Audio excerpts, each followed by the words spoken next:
Shalom, selamat malam dan salam sejahtera bagi kita semua.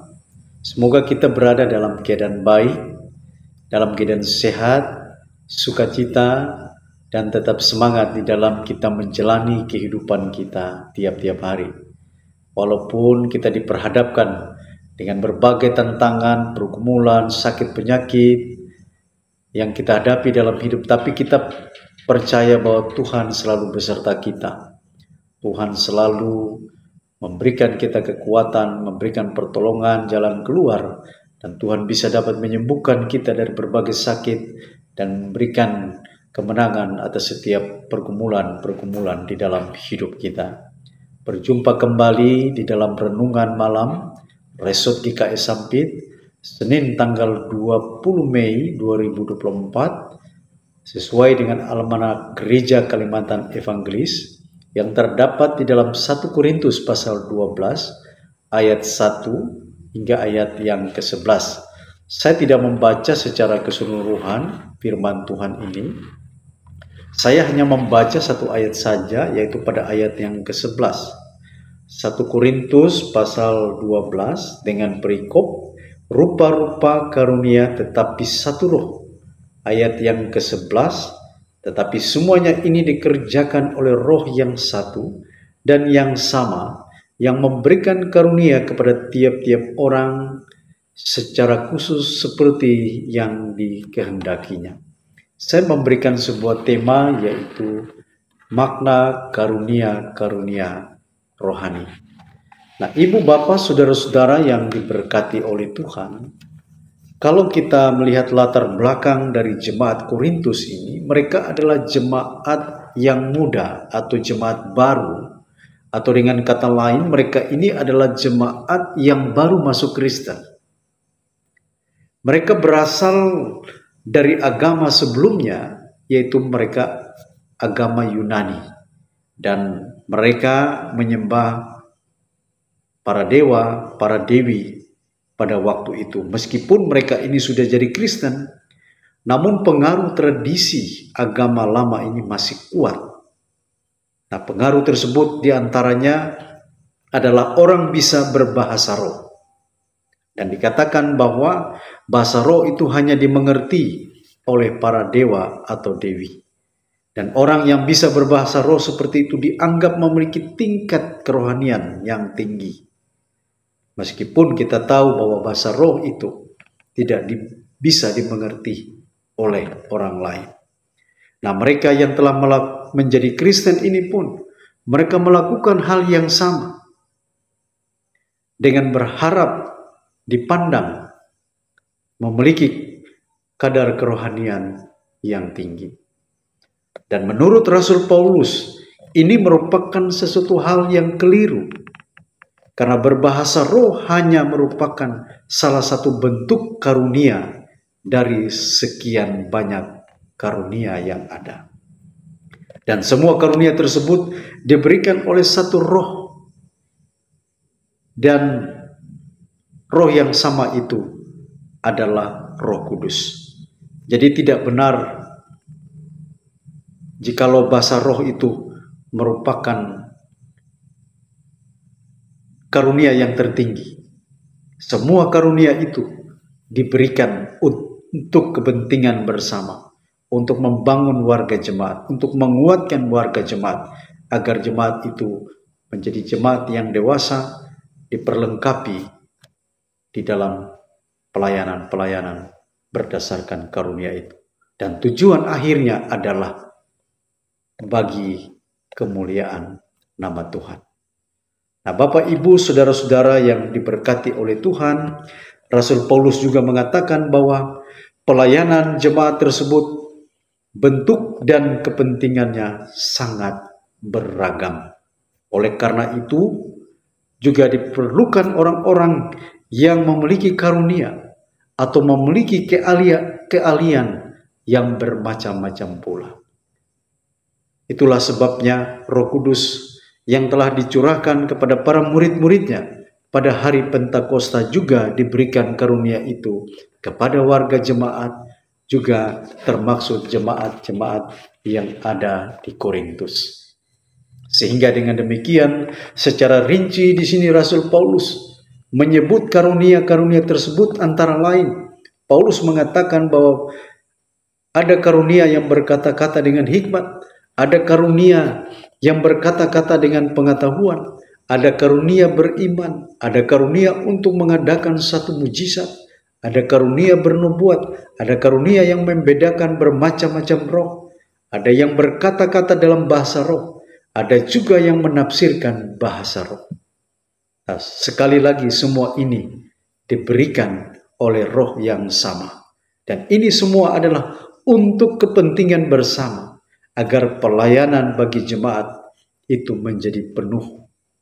Dan semua kebutuhan jemaat itu bisa dapat dilayani oleh banyak orang yang memiliki karunia-karunia itu. Bapak, Ibu, saudara-saudaraku yang diberkati oleh Tuhan, apa maknanya bagi kita pada saat hari ini? Makna yang pertama adalah semua karunia yang diberikan kepada banyak orang agar secara bersama-sama melayani jemaat sesuai dengan karunia-Nya. Karena itu saudara-saudara, kita yang sudah diberikan karunia oleh Tuhan, kita bersama-sama untuk melayani. Bukan hanya sendiri melayani, tetapi secara bersama-sama. Itu artinya bahwa ada orang lain di sekeliling kita, orang-orang yang memiliki karunia itu, kita bersama-sama untuk melayani pekerjaan Tuhan. Dan makna yang kedua adalah tidak ada salah satu karunia yang dianggap paling tinggi. Semua karunia itu sama pemberiannya. Dan semua karunia itu adalah untuk saling melengkapi satu sama dengan yang lainnya. Memang kita tahu bahwa ada gereja-gereja tertentu yang menganggap bahwa karunia berbahasa roh adalah karunia ilahi yang tertinggi. Karunia tersebut tidak ada artinya jikalau tidak ada yang menafsirkannya. Nah, karena itu saudara-saudara, karunia bahasa roh ini memang tidak dapat bisa dimengerti oleh manusia tanpa ada orang yang mendapatkan karunia untuk menafsirkannya. Karena itu untuk apa Bapak Ibu? Kalau kita memiliki karunia berbahasa roh, beribu-ribu bahasa, tetapi tidak ada yang menafsirkannya, tidak ada yang mengerti dengan bahasa roh itu. Lebih baik kita 5 kata yang dapat dimengerti oleh orang lain. Lebih baik kita 5 kata yang dapat membangun, yang memberikan semangat kepada orang lain. Itu lebih bermakna, itu lebih penting daripada kita memiliki karunia bahasa roh, tapi tidak ada orang yang menafsirkan dan kita tidak mengerti. Dan makna yang ketiga adalah gereja atau jemaat yang hidup adalah gereja yang dapat menyatukan warga jemaatnya dengan karunia yang berbeda-beda untuk melayani warga jemaat. Nah, karena itu bagi gereja yang semakin banyak warganya yang terlibat di dalam pelayanan, sebenarnya semakin baik. Gereja itu akan menjadi gereja yang hidup. Gereja itu akan semakin berkembang. Gereja itu akan semakin kuat di dalam sebuah organisasi. Karena itu kita perlu untuk menyatukan semua karunia yang berbeda-beda yang Allah berikan itu. Dan makna yang keempat adalah keliru. Jikalau pendeta atau siapapun yang melakukan pelayanan sendiri supaya dianggap rajin dan bertanggung jawab, sementara warga jemaat yang lain hanya sebagai penonton saja.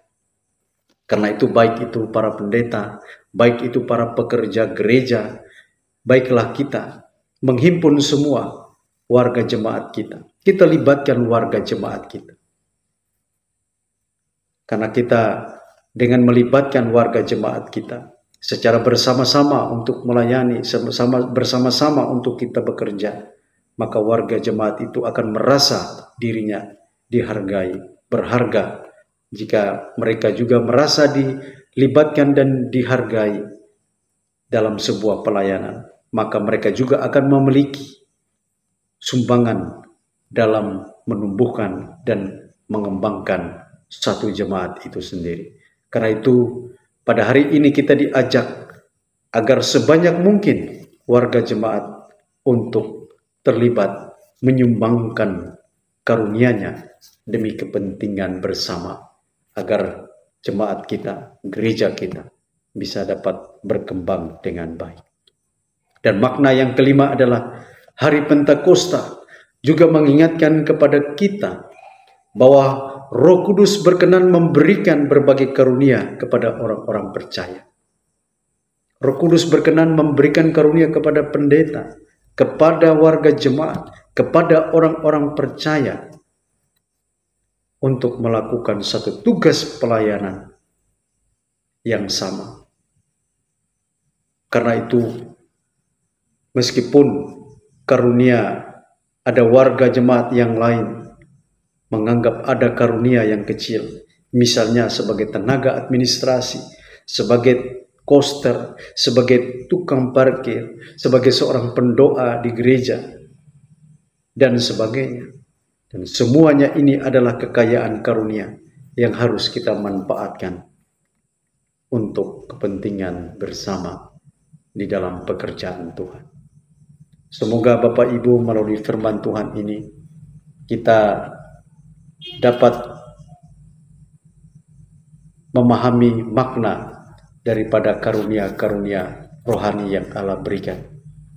Dan marilah kita pergunakan itu dengan sebaik-baik mungkin untuk kepentingan bersama, terlebih-lebih untuk kemuliaan hormat bagi Tuhan. Kiranya Tuhan memberkati firman-Nya dan memberkati kita semuanya. Amin. Mari kita berdoa. Kami mengucap syukur dan terima kasih padamu ya Tuhan, karena pada malam hari ini Tuhan boleh menyatakan melalui firman yang mengingatkan kepada kami akan makna karunia rohani yang telah Allah karuniakan kepada kami. Tuhan, pakailah hidup kami sesuai dengan karunia talenta kami, bersama-sama bergandeng tangan untuk melayani pekerjaan Tuhan, untuk mengembangkan pelayanan yang Tuhan percayakan kepada kami, sehingga gereja umat Tuhan boleh bertumbuh, berbuah, dan berakar, dan menjadi jemaat yang kuat dan misioner. Terima kasih Tuhan Yesus, inilah doa kami. Hanya di dalam nama Yesus Kristus kami mengucap syukur. Amin.